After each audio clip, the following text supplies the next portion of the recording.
Okay, let's look at something called the adjustment brush in Camera Raw.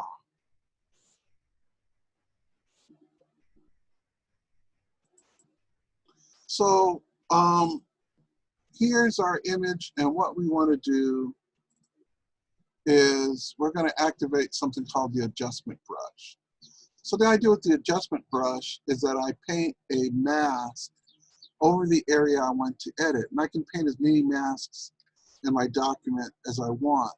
And then once I paint that mask, I can apply or infuse any kind of color adjustment, saturation, exposure that I want to the image. So I'm going to click on that.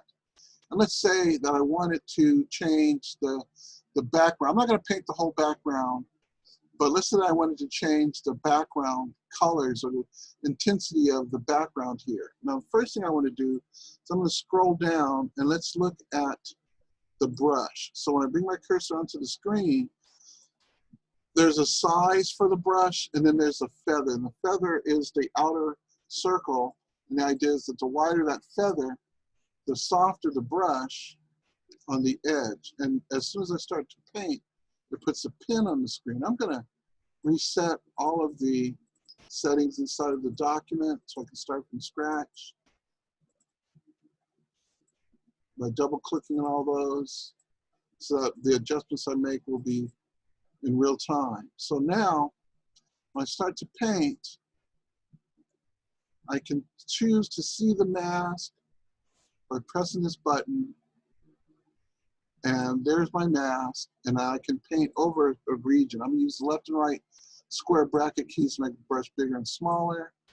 And so if I was doing this for real, I would be much more precise, but I'm going to change the size of this brush, and I'm just going to paint over the background in one half of the picture. And of course, I could zoom in and make the mask perfect if I wanted to. I don't want to spend all day trying to make it perfect and have you wait for me. So here's an idea of how I use this utility. So there's my mask. Let's paint a little more into it. If I make a mistake, I can erase. I come up, I click the erase button, and then I can erase from the mask. And then I go back to clicking to add. That's going to add to the mask region. And then I can change the size of the brush to fall in the density down at the very bottom. And to me, I think that that utility for the brush should be at the top, because that's where you start. You start by manipulating the brush. So as you can see here, I've only done half, but I've created, if I wanted to, I could mask out the whole thing, but I've created a mask over one part of the image.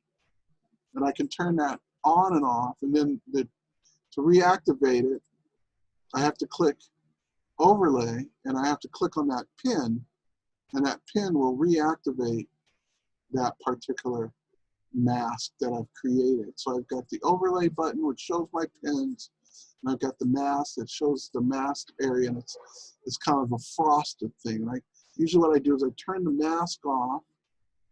So the area is masked, but I've turned it off so that I can make my adjustments. So now the temperature adjustments, just sit down adjusting the temperature. I can adjust the tint. I can adjust the exposure, contrast, highlights, whatever I want to adjust in that area of the image. So this is a targeted adjustment that I can make to my image. And I can be very precise with this depending upon how far in I go with that brush.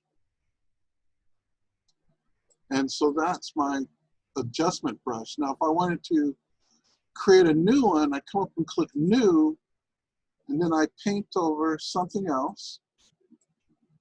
Click New, and then I paint over, let's turn on the mask so you can see it. And I can make another mask. So I'm not doing this as precise as I could, but I'm going to erase it on the edge so you kind of get an idea of what's happening here. And then I'll turn off the mask. And now I'm targeting a certain part of the image. So you see that I can saturate or desaturate or increase or decrease the exposure of the temperature on that element in my picture. And you can have as many of these as you want. If I click overlay, turn on the overlay, I've got an extra pin here. I can delete that extra one.